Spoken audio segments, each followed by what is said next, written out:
नमस्कार। तो कैसे हैं आप सब? हमारा उम्मीद होगा कि आप सभी लोग ठीक होंगे। तो हम लोग क्लास देखते हैं, जो कि आप लोग को हमने पहले ही बताया हुआ था। हर संडे की एक क्लास चलेगी जो कि लूसेंट से जुड़ी हुई होगी। लूसेंट में जिन चीज़ों का जिक्र किया गया है, जिन बातों का जिक्र किया गया है, लूसेंट में जो लिखा गया है फैक्ट चीज़, उन सभी चीज़ों के बारे में जानेंगे, जो कि हर संडे की क्लास ये आएगी। मतलब हर सप्ताह वीकली क्लास होगी है।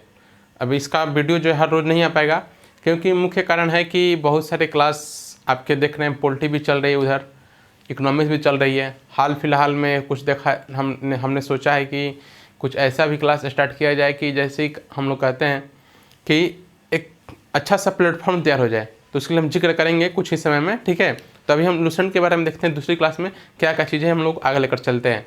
जैसे कि हम लोग पढ़ रहे थे इतिहास में पढ़ रहे थे कि वेद कौन कौन से थे, कौन कौन से प्रमुख वेद थे, इन सभी चीज़ों के बारे में पढ़े थे। लेकिन हमने जहाँ तक कुछ क्वेश्चंस बनते हैं, हमने ऋग्वेद से क्वेश्चंस को देख लिया हुआ था।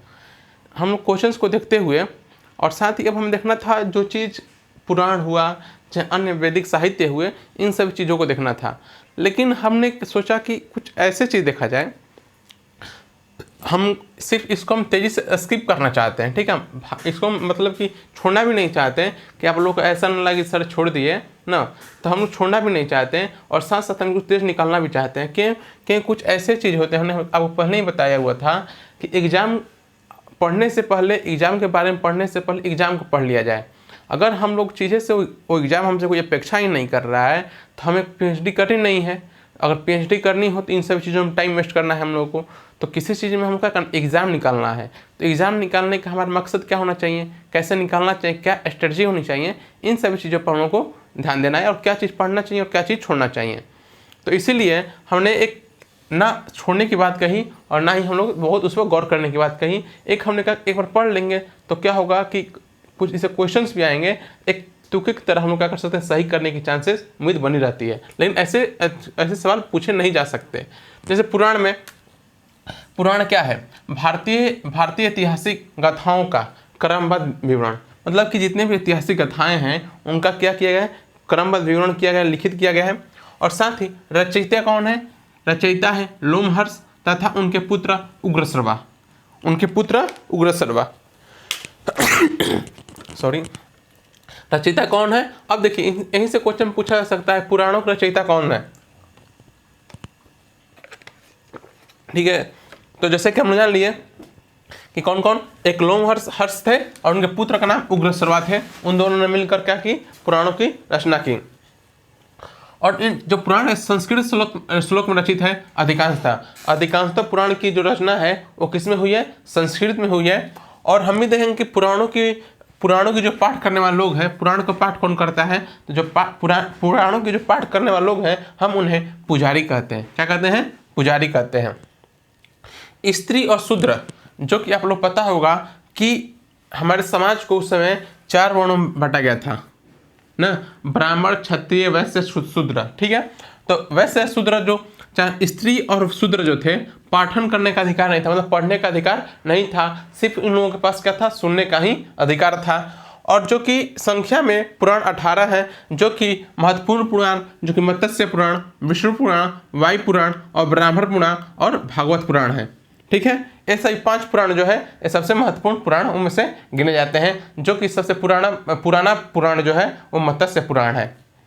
अब देखिए कुछ ऐसे भी साहित्य और चीज़ हैं, तो हम उन सब चीज़ों पर जिक्र नहीं करना चाहते, उसे देख लीजिएगा बस एक बार किताबों से। जैसे कि अन्य बौद्धिक साहित्य, मतलब कि कुछ साहित्य, जैसे कि हमने जाना था कि कुछ समय बाद क्या होता है, एक बौद्ध और जैन 2 धर्म क्या होते हैं सामने, 2 संप्रदाय सामने उभर कर आते हैं, ठीक है। तो इन सब चीज़ों के बारे में तो क्या होता है कि बौद्धिक साहित्य में मैत्रेयनी, स्त्री की सर्वाधिक गिरी स्थित, जुआ एवं सारवा की भांति, अन्य वैदिक साहित्य, ठीक है। मैत्रेयनी, अन्य वैदिक साहित्य क्या है? मैत्रेयनी स्त्री के सर्वाधिक गृह स्थित, जुआ और शराब की भांति स्त्री को पुरुष का तीसरा मुख्य दोष माना गया, ठीक है। मतलब कि एक होता है ना, जैसे भेदभाव की भावना यहाँ जागृत होती है मैत्रेयनी में। मनुस्मृति जानते ही हैं, उसमें क्या क्या संकलन है। तो इन सभी चीज़ों को, जो समाज में सबसे प्राचीन स्मृति ग्रंथ शुंग काल का ग्रंथ है, ठीक है। और देखिए नारद स्मृति, गुप्त युग की जानकारी, गुप्त जानते हैं, स्वर्ण युग के बारे में जानते हैं। गुप्त युग का है किससे प्रसिद्ध है? स्वर्ण युग का नाम जाना जाता है, स्वर्ण काल से, जो कि नारद स्मृति से जानकारी मिलती है। जातक जो है बुद्ध के जन्म से पूर्व कहानी, मतलब कि बुद्ध के जन्म होने से पूर्व जितनी भी कहानियां हैं वो क्या है? जातक हैं। अब त्रिपिटक जानते हैं कि त्रिपिटक, जैसे कि त्रिपिटक, विनय पिटक, सूत पिटक, अभिधम पिटक, जो कि हम लोग जानते हैं, जो कि इसकी रचयिता भाषा इसकी जो है पाली भाषा जो है इसकी पाली है। और साथ ही और ये भी बता दें, हीनयान का प्रमुख ग्रंथ क्या है? कथा वस्तु, जो कि महात्मा बुद्ध का जीवन का परिचय है। अगर आपसे पूछे कि हीनयान का प्रमुख ग्रंथ क्या है? कथा वस्तु। क्या है? कथा वस्तु, जो कि महात्मा बुद्ध के जीवन का चरित्र है, चरित्र वर्णन है। जैन साहित्य को आगम कहते हैं, मतलब कि जैन जितने भी साहित्य हैं, जैन के साहित्य, आपको हमने बताया हुआ कि दो संप्रदाय एक साथ उभरी, एक था बौद्ध, एक था जैन संप्रदाय।